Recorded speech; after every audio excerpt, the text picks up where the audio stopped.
Olha, quem já precisou processar milhares de tarefas de IA de uma só vez sabe bem que isso pode ser um baita desafio, né? Hoje a gente vai desvendar uma solução super elegante para esse problema: a inferência em lote do Amazon Bedrock. Então, vamos começar com um cenário bem comum, um desafio de engenharia que aparece toda hora. Processar um volume, sei lá, gigantesco de prompts de IA. Imagina só, ter que analisar centenas de milhares de documentos, ou gerar resumos para uma base de dados inteira. Como é que se faz isso de um jeito que funcione, que seja eficiente? Porque, né, a primeira ideia que vem à cabeça é: vou mandar um por um. Mas, sério, fazer isso sequencialmente? Não rola. Vira um gargalo gigantesco, é lento, super ineficiente e, para aplicações de verdade do mundo real, simplesmente não funciona. A gente precisa de uma abordagem diferente. Beleza? Então vamos lá. Para a gente entender direitinho a solução do Amazon Bedrock, nosso roteiro vai ser o seguinte. Primeiro, vamos falar do problema em si, o tal dos prompts massivos. Depois, a gente apresenta a solução, a inferência em lote. Aí vem o checklist prático para começar, o fluxo de trabalho passo a passo, como isso se encaixa com o mundo da OpenAI e, claro, no final, por que isso tudo é tão importante. Certo, então o desafio está na mesa. O problema central é como lidar com essa avalanche de dados de um jeito eficiente. Agora, vamos ver como a inferência em lote entra nessa história como a grande solução. E é aqui que o Amazon Bedrock brilha. E olha, não é só sobre fazer a mesma coisa, só que mais rápido.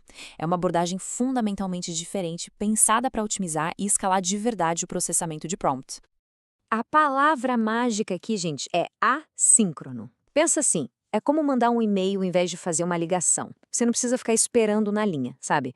Você envia essa tarefa enorme de processamento para o Bedrock e pronto, pode tocar a vida, fazer outras coisas. O serviço trabalha lá nos bastidores e entrega os resultados quando tudo estiver pronto. Simples assim, sem precisar ficar esperando. E o fluxo de trabalho é, nossa, de uma simplicidade genial. São só 4 passos. A analogia de revelar um filme antigo é perfeita, né?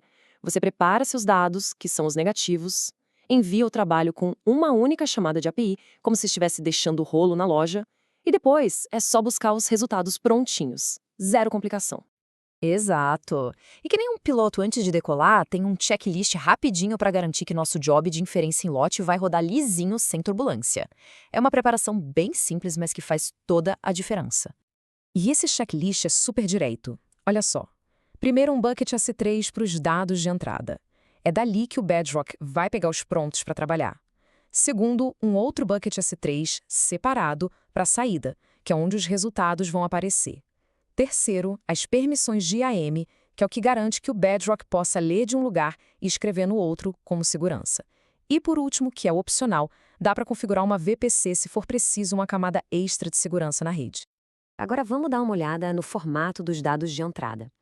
É um arquivo que a gente chama de JSON-L, ou seja, JSON Lines. É bem simples. Cada linha do arquivo é um objeto JSON separado.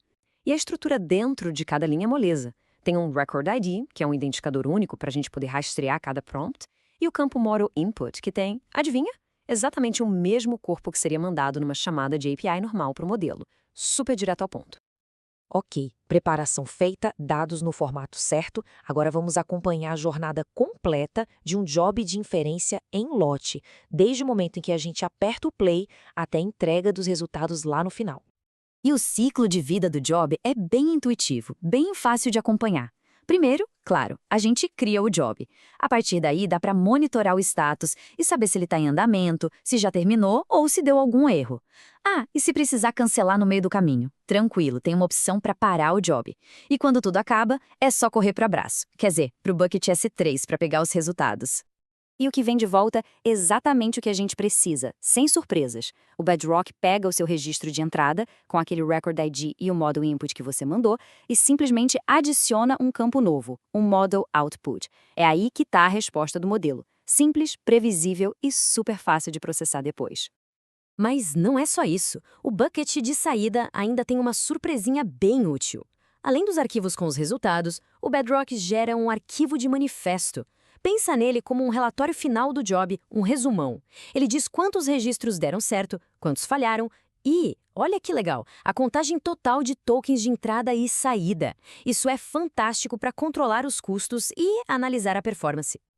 E aí fica a pergunta, puxa, mas minha equipe já usa as ferramentas da OpenAI, já conhece tudo. Sem problemas. O Bedrock pensou nisso e criou uma ponte, uma forma de facilitar essa transição. A ideia é poder usar essa funcionalidade sem ter que reescrever todo o código do zero. A ideia é bem simples, na verdade. Se alguém já usou a API de lote da OpenAI, a estrutura que o Bedrock oferece vai ser bem familiar.